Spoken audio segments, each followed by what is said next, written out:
জুবিন গাৰ্গৰ মৃত্যুৰ পাছত মুক্তি লাভ কৰা প্ৰথমটো গীত কোনটো? ইয়াৰ শুদ্ধ এনচাৰটি হ'ল অপশ্যন নম্বৰ বি মোৰ মন। জুবিন গাৰ্গৰ মৃত্যুৰ পাছত মুক্তি লাভ কৰা প্ৰথমটো গীত হৈছে মোৰ মন। ইয়াৰ পিছৰ প্ৰশ্নটি হ'ল মোৰ মন গীতটো কোন চলচ্চিত্ৰৰ অংশ? ইয়াৰ শুদ্ধ এনচাৰটি হ'ল অপশ্যন নম্বৰ এ ৰৈ ৰৈ বিনালে। মোৰ মন গীতটো ৰৈ ৰৈ বিনালেৰ চলচ্চিত্ৰৰ অংশ। ইয়াৰ পিছৰ প্ৰশ্নটি হ'ল জুবিন গাৰ্গৰ জন্ম কেতিয়া হৈছিল? ইয়াৰ শুদ্ধ এনচাৰটি হ'ল অপশ্যন নম্বৰ এ 1972 চনৰ 18 নৱেম্বৰত। জুবিন গাৰ্গৰ জন্ম 1972 চনৰ 18 নৱেম্বৰত হৈছিল। লগতে মনত ৰাখিব মেঘালয়ৰ তুৰাটত জুবিন গাৰ্গৰ জন্ম হৈছিল। ইয়াৰ পিছৰ প্ৰশ্নটি হ'ল জুবিন গাৰ্গৰ পিতৃৰ নাম কি? ইয়াৰ শুদ্ধ এনচাৰটি হ'ব option number C Mohini Mohan Borthakur. Zubeen গাৰ্গৰ পিতৃৰ নাম মোহিনী মোহন বৰঠাকুৰ। ইয়াৰ পিছৰ প্ৰশ্নটি হ'ল জুবিন গাৰ্গৰ মাতৃৰ নাম কি? ইয়াৰ শুদ্ধ এনচাৰটি হ'ব অপশ্যন নম্বৰ এ স্বৰ্গীয়া ইলি বৰঠাকুৰ। জুবিন গাৰ্গৰ মাতৃৰ নাম স্বৰ্গীয়া ইলি বৰঠাকুৰ। ইয়াৰ পিছৰ প্ৰশ্ন জুবিনক কি নামেৰে মতা হয়? ইয়াৰ এনচাৰ হ'ল গোল্ডি, অসমীয়া হাৰ্টথ্ৰব, লুইট কণ্ঠ আৰু হামিং সম্ৰাট। ইয়াৰ পিছৰ প্ৰশ্নটি হ'ল জুবিন গাৰ্গৰ প্ৰথমটো এলবামৰ নাম কি আছিল? ইয়াৰ শুদ্ধ এনচাৰটি হ'ল option number B Anamika. Zubeen গাৰ্গৰ প্ৰথমটো এলবামৰ নাম আছিল অনামিকা। লগতে মনত ৰাখিব 1992 চনত অনামিকা এলবামৰ ৰিলিজ হৈছিল। ইয়াৰ পিছৰ প্ৰশ্নটি হ'ল কোন বছৰত মেঘালয় বিজ্ঞান আৰু প্ৰযুক্তি বিশ্ববিদ্যালয়ে জুবিন গাৰ্গক ডি.লিট ডিগ্ৰী প্ৰদান কৰে?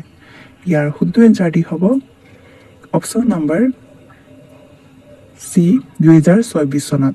2024 চনত মেঘালয় বিজ্ঞান আৰু প্ৰযুক্তি বিশ্ববিদ্যালয়ে জুবিন গাৰ্গক ডি.লিট ডিগ্ৰী প্ৰদান কৰে। ইয়াৰ পিছৰ প্ৰশ্নটি হ'ল নায়কৰ চৰিত্ৰত অভিনয় কৰা জুবিন গাৰ্গৰ প্ৰথম চিনেমাখনৰ নাম কি? ইয়াৰ শুদ্ধ এনচাৰটি হ'ল অপশ্যন নম্বৰ বি তুমি মোৰ মাথো মোৰ। নায়কৰ চৰিত্ৰত অভিনয় কৰা জুবিন গাৰ্গৰ প্ৰথম চিনেমাখনৰ নাম তুমি মোৰ মাথো মোৰ। ইয়াৰ পিছৰ প্ৰশ্ন 2016 চনত জুবিন গাৰ্গে কোনখন হিন্দী চলচ্চিত্ৰত সংগীত পৰিচালনা কৰিছিল? ইয়াৰ শুদ্ধ এনচাৰ হ'ল অপশ্যন নম্বৰ বি দিল টু দিৱানা হে। 2016 চনত জুবিন গাৰ্গে দিল টু দিৱানা হে হিন্দী চলচ্চিত্ৰত সংগীত পৰিচালনা কৰিছিল। ইয়াৰ পিছৰ প্ৰশ্ন কোন চনত জুবিন গাৰ্গক ৰেনেচা অসম বঁটা প্ৰদান কৰা হৈছিল? ইয়াৰ শুদ্ধ এনচাৰ হ'ল অপশ্যন নম্বৰ এ 2014 চনত। 2014 চনত জুবিন গাৰ্গক ৰেনেচা অসম বঁটা প্ৰদান কৰা হৈছিল। ইয়াৰ পিছৰ প্ৰশ্নটি হ'ল জুবিন গাৰ্গৰ হিন্দী এলবাম জিন্দেগী কিমান চনত মুক্তি লাভ কৰিছিল? ইয়াৰ শুদ্ধ এনচাৰটি হ'ব অপশ্যন নম্বৰ বি 2007 চনত। 2007 চনত জুবিন গাৰ্গৰ হিন্দী এলবাম জিন্দেগী মুক্তি লাভ কৰিছিল। ইয়াৰ পিছৰ প্ৰশ্নটি হ'ল জুবিন গাৰ্গে পৰিচালনা কৰা মিছন চাইনা ছবিখনে কিমান চনত মুক্তি লাভ কৰিছিল? ইয়াৰ শুদ্ধ এনচাৰটি হ'ব অপশ্যন চি 2017 চনত। 2017 চনত জুবিন গাৰ্গে পৰিচালনা কৰা মিছন চাইনা ছবিখনে মুক্তি লাভ কৰিছিল। ইয়াৰ পিছৰ প্ৰশ্ন জুবিন গাৰ্গে সংগীত পৰিচালনা কৰা প্ৰথম অসমীয়া চলচ্চিত্ৰ কোনখন আছিল? ইয়াৰ শুদ্ধ এনচাৰটি হ'ব অপশ্যন এ হিয়া দিয়া নিয়া। জুবিন গাৰ্গে সংগীত পৰিচালনা কৰা প্ৰথম অসমীয়া চলচ্চিত্ৰ আছিল হিয়া দিয়া নিয়া। ইয়াৰ পিছৰ প্ৰশ্ন কোনটো গীতৰ বাবে জুবিন গাৰ্গে 2006 চনত শ্ৰেষ্ঠ গায়কৰ গ্ল'বেল ইণ্ডিয়ান ফিল্ম বঁটা লাভ কৰিছে? ইয়াৰ শুদ্ধ এনচাৰটি হ'ব অপশ্যন নম্বৰ এ য়া আলী। য়া আলী গীতৰ বাবে জুবিন গাৰ্গে 2006 চনত শ্ৰেষ্ঠ গায়কৰ গ্ল'বেল ইণ্ডিয়ান ফিল্ম বঁটা লাভ কৰিছে। ফিল্মখনৰ নাম আছিল গেংষ্টাৰ। ইয়াৰ পিছৰ প্ৰশ্নটি হ'ল জুবিন গাৰ্গে কোন ছবিৰ বাবে 2009 চনৰ ৰাষ্ট্ৰীয় চলচ্চিত্ৰ বঁটাত শ্ৰেষ্ঠ সংগীত পৰিচালনাৰ বঁটা লাভ কৰে? ইয়াৰ শুদ্ধ এনচাৰটি হ'ব option A echoes of silence.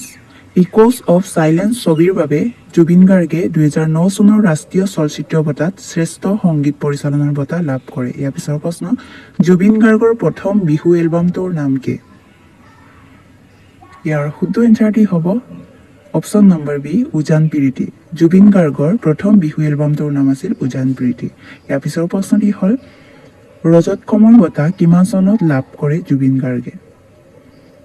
ইয়াৰ শুদ্ধ এনচাৰটি হ'ব অপশ্যন নম্বৰ বি 2007 চনত। ৰজত কমল বঁটা 2007 চনত জুবিন গাৰ্গে লাভ কৰে।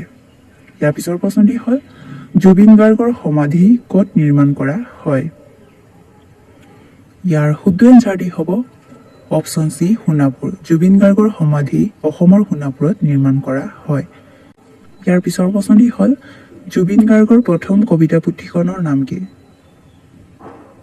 ইয়াৰ শুদ্ধ এনচাৰটি হ'ল অপশ্যন নম্বৰ চি শব্দ অনুভূতি। জুবিন গাৰ্গৰ প্ৰথম কবিতা পুথিৰ নাম শব্দ অনুভূতি। একেবাৰে শেষৰ প্ৰশ্নটি হ'ল জুবিন গাৰ্গৰ মৃত্যু কেতিয়া হৈছিল? ইয়াৰ শুদ্ধ এনচাৰটি হ'ল অপশ্যন নম্বৰ বি 2025 চনৰ 19 ছেপ্টেম্বৰত। 2025 চনৰ 19 ছেপ্টেম্বৰত ছিংগাপুৰত জুবিন গাৰ্গৰ মৃত্যু হৈছিল।